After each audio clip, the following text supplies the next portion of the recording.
Hello guys! Nandito po ako ngayon sa aming probinsya. Yan, katatapos lang po guys, umulan.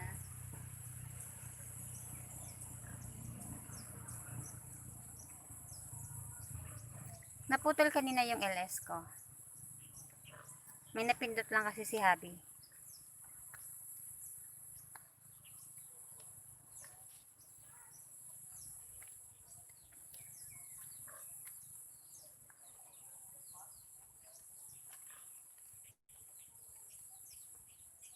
Yan guys, sagitang LS lang to.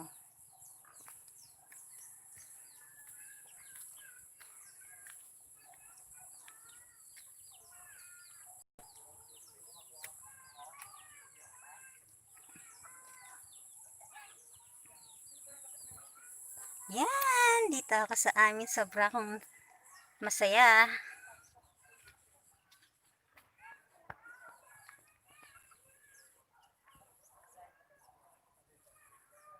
Pang dalawang araw pa lang namin guys, simula nang kami ay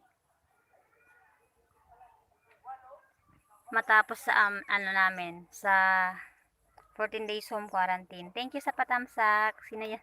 Sino kaya yan? Mag-comment ka naman para ma-shoutout kita. Ayan guys, dito kami guys. Medyo mahina yung kasi nakalaya na kami sa aming 14 days home quarantine. May mga pili doon guys. Ayan. Maraming puno ng magmumukbang kami dito ng buko. Maraming buko.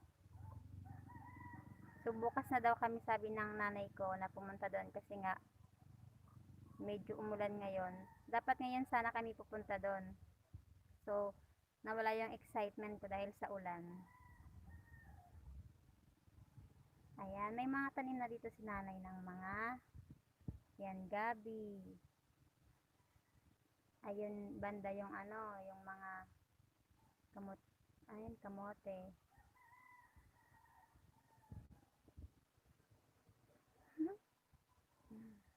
Katatapos lang umulan.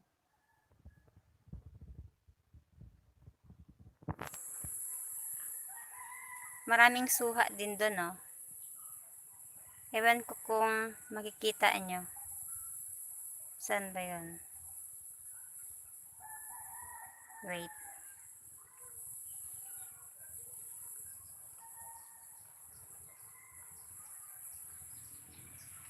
Ayun, puno ng suha. Nakikita nyo yun guys. Ayan, marami siyang mga bilog-bilog na kulay yellow. Ayan, suha yan. Ayan, pili. Puno ng pili. Yan, na-miss ko yan. Na-miss ko yung moment na kumukuha kami dyan ng pili. Yung mga bata pa kami. Kasi hindi naman ako makiat. Ayan, mangga. Ayan, suha ulit. Nakita niyo yan, maraming bunga. So, magsasawa talaga kami dito sa fruits. May mga dalandan pa dyan.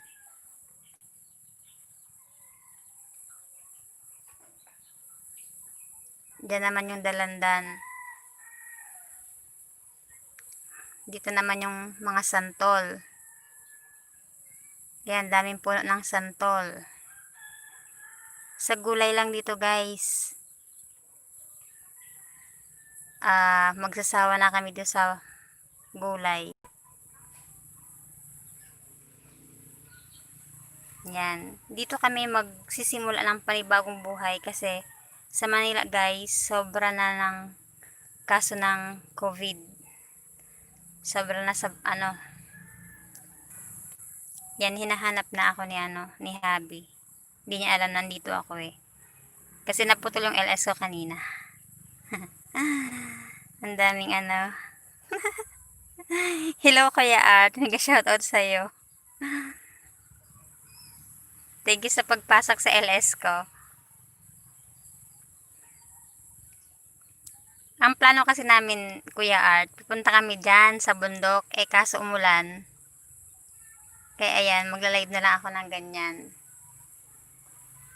So may nag-request na i-video ko daw yung mga geese. So hindi pa naman kasi, ang uwi kasi nila mga 5 p.m. dumadaan dito yung mga ibon.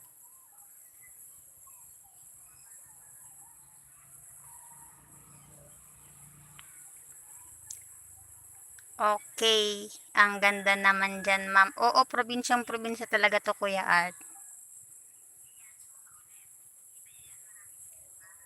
Probinsyang-probinsya. Sa sobrang na-miss ko to.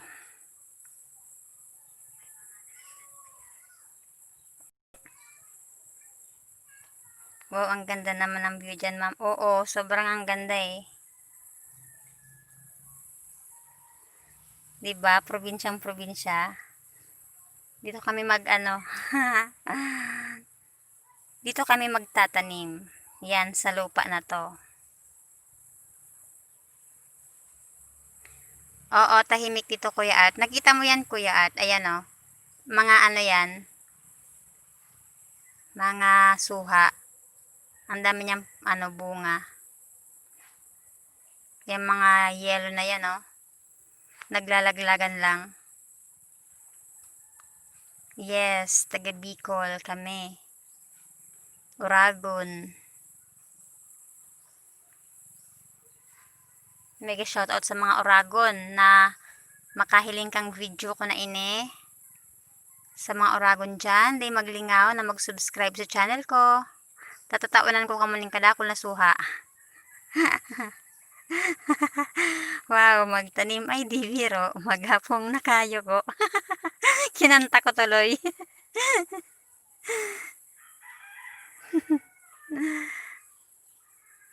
Oh, ayan na, marami pang saging. Maraming puno ng nyog. Mag-aano kami. Magmumukbang kami ng buko. Yung mga santol kasi hindi pa siya hinog. Ayan, may santol dyan. Galing mo na. galing ko daw kumanta. Ito naman yung mga naman to, yung ginagawang unan, mga stuffed toys, yung cotton. Yan.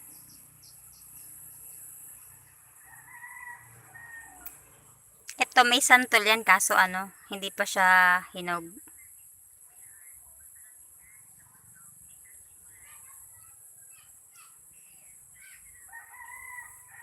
Masarap dito mag-LS. Lalo na kapag maraming dumadaan na ibon.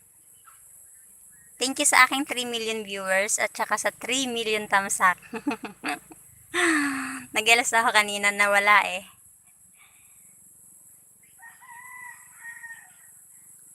Gusto kong pumunta dyan sa bundok. Mag-vlog din ako dyan sa tuktok.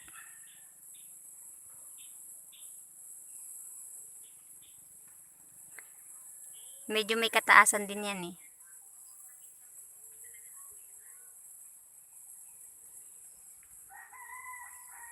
Naghahakot pala yung dalawa ng Kasi doon guys, may batis doon. Pag umuulan, maraming tubig doon kasi yung daan niya. Yan, may batis dyan. Kaya marami ding mga bato-bato kinukuha nila. Nagpapagawa kasi yung ate ko ng bahay. Walang may ibon. Pero narinig nyo yan, may mga humuhuni.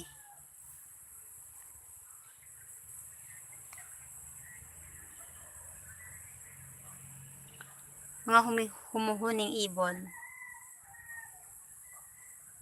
Pag 5 p.m, bukas ko na lang siguro ila-live. Yung pag dumadaan yung mga geese. Hindi ko kasi alam ng Tagalog nun eh. Kasi sa amin bagwa. Sa Bicol, ang tawag doon bagwa. Andun yung mga bagwa kasi andun may palay. Kasi dito sa amin walang palay. Kung nakikita nyo yun guys, yung mga puti-puti na yan, yan yung ibon na geese. Yan. Doon kasi may palay, kaya doon sila pumupunta.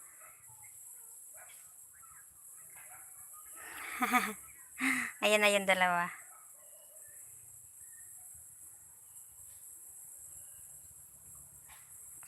Yes, Kuya Art. Lupa ito ng aking nanay. Oo, malakas dito, Kuya Art, yung signal.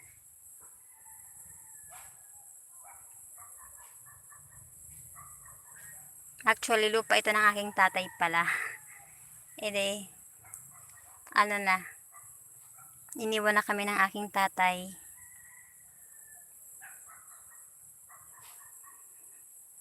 Naghahakot sila kasi nagpapagawa sila ng bahay nila.